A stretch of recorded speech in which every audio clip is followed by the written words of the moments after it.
ঢাকা কলেজে আজ সাধারণ শিক্ষার্থীরা অভিযান চালিয়েছে। এখানে মোট ৮টি হল রয়েছে, আবাসন হল।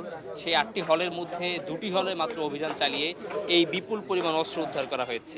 শুধু এই ধরনের লাঠি এবং স্টিলের পাইপ বা এই জাতীয় বিষয় নয়, এছাড়া রামদা এবং কয়েক ধরনের বিদেশি অস্ত্র উদ্ধার করা হয়েছে। এর মধ্যে সবচাইতে যেটা যেটা আলোচিত এখানকার সবাই যে কথাটা বলছেন যে এই পুলিশের যেই ব্যবহৃত হেলমেট, সেই হেলমেট কিন্তু ছাত্রলীগের বিভিন্ন কক্ষ থেকে তারা এখন পর্যন্ত একটি উদ্ধার করেছে। এখনও অভিযান চলছে এবং এরকম আরও ভয়াবহ কী ধরনের বিষয় বেরিয়ে আসে আমরা এখনও বলতে পারছি না। তবে এই যা দেখা যাচ্ছে ইতিমধ্যে যেই পরিমাণ অস্ত্র বের হয়েছে, যে যতগুলো মদের বোতল পাওয়া গেছে, তাতে আসলে রীতিমতো অবাক হওয়ার মতো। এবং শুধুমাত্র মদের বোতল, দেশীয় অস্ত্র এটাই নয়, হট স্টিকের মতো যেসব ভারী যেসব লাঠি রয়েছে সেগুলো কিন্তু উদ্ধার করা হয়েছে। এবং এখানে কিন্তু যতগুলো মদের বোতল রয়েছে, একটু দেশি মদের বোতল এখানে দেখা যাচ্ছে না, প্রতিটা কিন্তু বিদেশি এবং অতি দামি মদের বোতল এগুলো।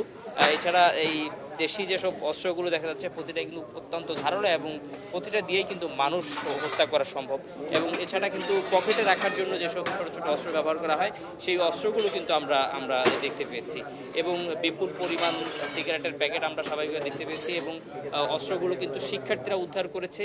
প্রায় ২ ঘন্টা যাবৎ এই অভিযান চলছে। এই অভিযানের মধ্যে কিন্তু তারা এই ২ ঘন্টার মধ্যে তারা এইসব জিনিস ইতিমধ্যে উদ্ধার করেছে। আরও বেশ কিছু হলে বিভিন্ন ছাত্রলীগের যে এইসব নেতারা অবস্থান করতেন, তাদের ওখানে কিন্তু অভিযান চলমান রয়েছে। এবং আরও কি এরকম আসলে রোমহর্ষক বিষয় বেরিয়ে আসে আমরা আসলে বলতে পারছি না। কিন্তু ইতিমধ্যেই যতটুকু আমরা দেখতে পেয়েছি, যেই পরিমাণ অস্ত্র আমরা শুধুমাত্র ২টি হল থেকে আমরা ছাত্রদেরকে উদ্ধার করতে দেখেছি এবং সামনে এনে যেভাবে জড়ো করা হয়েছে, তাতে রীতিমতো হতবাক হতে হয়। আমরা আরেকটু দেখাতে চাই যে এখানে প্রায় ২ থেকে ৩ শতাধিক শুধু এরকম রড রয়েছে, যেগুলো শিক্ষার্থীরা বলছেন যে বিভিন্ন আন্দোলন দমনে যারা হচ্ছে এই রডগুলো দিয়ে সাধারণ শিক্ষার্থীর উপর আঘাত করে থাকে। এছাড়া হচ্ছে লাঠি রয়েছে, বেশ কিছু লাঠি রয়েছে। এবং যেটা আমি আগেই বলছিলাম যে পুলিশের যেই হেলমেটটা রয়েছে, এইটা দেখে রীতিমতো শিক্ষার্থীরা হতবাক হয়ে গেছেন। তারা বলছেন যে এইটা কিভাবে সম্ভব, পুলিশের যেই অরিজিনাল যে হেলমেট, এটা কিভাবে শিক্ষার্থীদের কাছে আসে। আসলে আপনার সাথে একটু কথা বলতে চাই একটু। আসলে এই যে পুলিশের হেলমেট দেখলেন এবং এত পরিমাণ অস্ত্র দেখলেন, শিক্ষার্থী হিসেবে এটা খুবই জঘন্য এবং এটা আমরা খুবই মর্মাহত হয়েছি যে পুলিশের হেলমেট কিভাবে হলে আসে। অবশ্যই পুলিশও জড়িত ছিল, তার জন্য পুলিশের হেলমেট এখানে এসেছে আর কি। আমরা এটা তীব্র নিন্দা এবং ধিক্কার জানাই। কি কারণে এইসব অস্ত্রগুলো ব্যবহার করা হয়ে থাকতে পারে, এখন পর্যন্ত আপনাকে? এখন পর্যন্ত আমরা যেটা বুঝতে পারছি যে আমাদের যে ছাত্র আন্দোলন বা আরও যে বিভিন্ন রাজনৈতিক কুন্দলের কারণে এইগুলা এনে রাখতো, যেন তারা সাধারণ শিক্ষার্থীদের বা তাদের রাজনৈতিক যে বিরোধী দলগুলো ছিল তাদেরকে প্রতিহত করার জন্য এগুলো ব্যবহার করা হতো। এখন পর্যন্ত আমরা যতটুকু জানি শুধুমাত্র 2টা হলে এই ধরনের অভিযান চালানো হয়েছে, আরও তো অভিযান চলছে। আরও কি পরিমাণ অস্ত্র বের হতে পারে আশঙ্কা? আমাদের আশঙ্কা আরও পাওয়া যেতে পারে। তো আমাদের যে বর্তমান হলগুলোতে ভালো করে তদন্ত করলে হয়তো বা আরও অনেক কিছু পেতে পারে, আমরা আশা করি। অনেকে বলছেন যে আগ্নেয়াস্ত্র ছিল, পিস্তল ছিল, সেগুলো সরিয়ে ফেলা হয়েছে, এটা কতটুকু?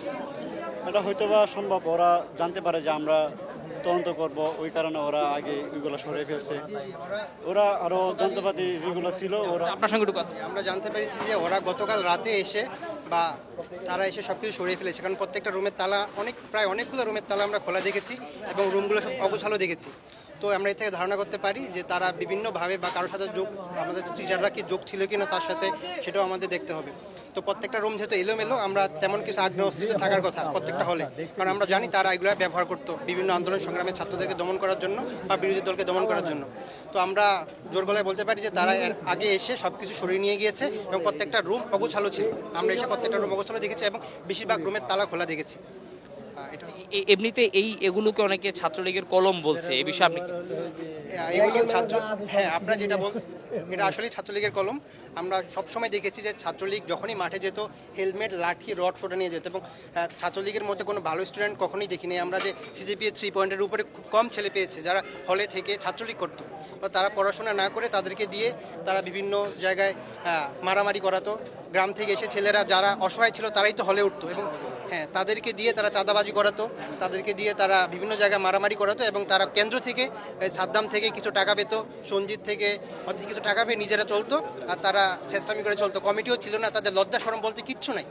তারা কোথাও দাম পায় না, কেন্দ্রেতে গেলেও দাম পায় না, ঢাবির কাছে গেলেও দাম পায় না, এবং কলেজে তো আশেপাশে যারা ব্যবসায়ী আছে তারাও তাদেরকে পিটায় রাস্তাঘাটে পাইলে। তো এগুলো ছাত্রলীগের কলম, যেটা বলছেন সেটা সঠিক।